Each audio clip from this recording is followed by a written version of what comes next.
ababa bamene mukuona hapo ndi pasenda kene paphawuni paja apati kuyesa mwina kupita ndi bodi ticha ukapumusa wina anthu amene ali mbali nayo.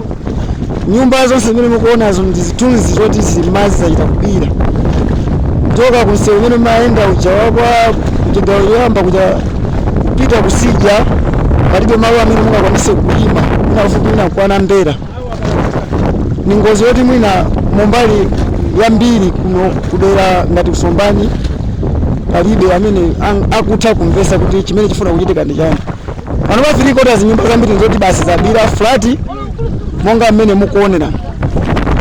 Ndizikupasirani beni chifukwa choti kuyenda kuti kovuta chifukwa choti paline ndi of course pakuonera kuti ndikovuta kwambiri ni msewu umene mmadusa kutoka pa phawuni kupita kwa chiwalo kwatiye chiwalo.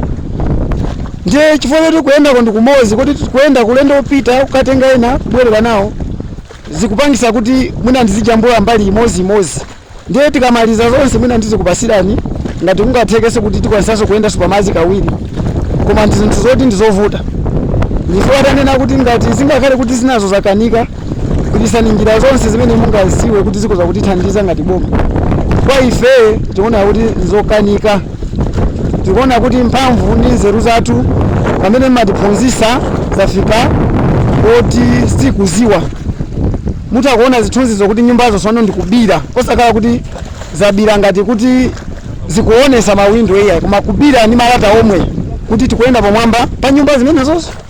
Ndiye mutakuona awa ni mapiki amene nditakukupasirani kuti mutakumapereka umboni wa mmene zilili mwachidule muone moteromo palibe chabwino tilili thandizo lanu kuti tipite chisogolo.